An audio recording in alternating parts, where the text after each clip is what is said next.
The world expected headlines of glory, of wealth, of triumph. But no one expected this.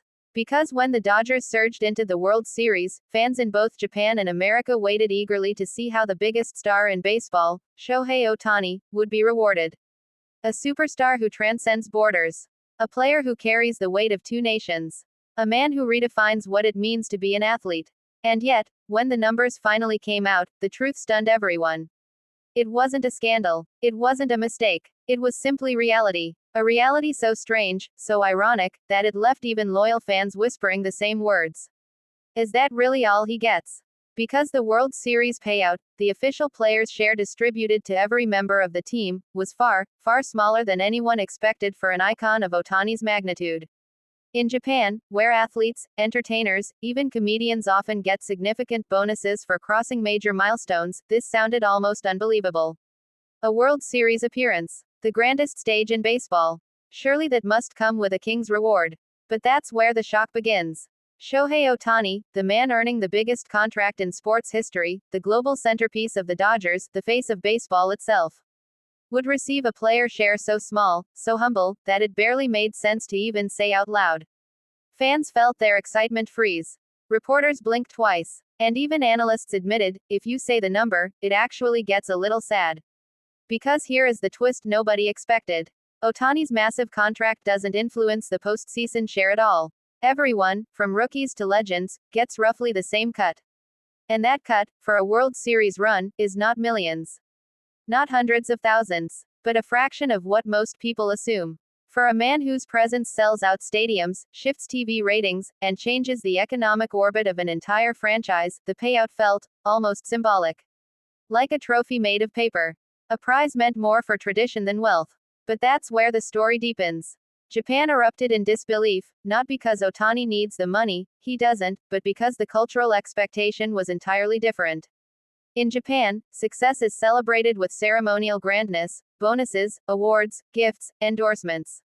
A championship appearance would usually mean layers of financial appreciation.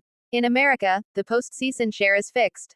Codified. Almost old-fashioned. A relic from a different era of baseball. And so Ohtani's take-home amount, despite being the biggest star, despite carrying the Dodgers into a new age, despite transforming MLB revenue globally, was the same modest sum earned by the rest of the roster. People started running comparisons. How much did Ichiro get back then? What about Matsui after the Yankees' 2009 run? What would a Japanese superstar earn for a championship appearance back home? The answers only amplified the shock. Fans joked that Ohtani earns more from a single social media post than from the entire postseason share. Others pointed out that his dog's endorsement deals might be worth more. But behind the humor was a strange, bittersweet truth. It felt like the universe was playing a prank. Here was Shohei Ohtani, a man who swings economies, who revitalizes cities, who moves product lines simply by breathing, being handed an envelope that felt more like a thank you card than a reward. And yet, when reporters asked him about it, when fans wondered if he felt slighted, Ohtani's answer revealed something deeper. He didn't care. To him, the postseason was never about money. It was never about bonuses or payouts or shares. It was about the roar of the stadium, the weight of the bat, the fire in his chest when he stepped onto the field with everything on the line. Because Shohei Ohtani never chased wealth. He chased greatness. He chased moments that take your breath away. Moments that define careers. Moments that inspire millions across oceans. The postseason share, small as it was, meant nothing compared to the dream he carried since he was a boy. Standing under the blinding lights of the World Series, playing not just for one nation, but for two. And this is where the story transforms. Because that tiny payout, that humble, almost laughable amount, reveals something powerful. Ohtani plays for meaning, not money. He plays for history. He plays for the kid who used to swing a plastic bat in the backyard. He plays for the fans waking up at 4 a.m. in Japan just to watch him pitch. He plays for the belief that baseball can still be beautiful, still be pure, still be something more than numbers on a paycheck. And so the contrast between Japan and America became more than a cultural difference. It became a symbol of what sports truly mean. A symbol of why we watch.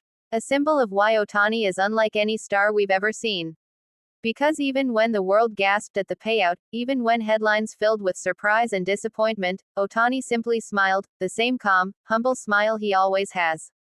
And in that moment, it became clear. The value of Shohei Ohtani isn't measured by postseason bonuses. It isn't measured by prize money. It isn't measured by shares, endorsements, or even the historic contract that set the world on fire. It's measured by the way he makes people feel, by the hope he gives, by the unity he creates between nations, by the magic he brings to every inning, every swing, every step onto the field. And in the end, the small payout, the shockingly tiny number that left fans murmuring, becomes part of the legend. A reminder that even in a world obsessed with money, there are still players who rise above it. Players who redefine the meaning of greatness. Players who make us believe again. Shohei Ohtani didn't earn much from the World Series share, but he gave us something far more valuable. He reminded us why we fell in love with baseball in the first place. And that is worth more than any check could ever be.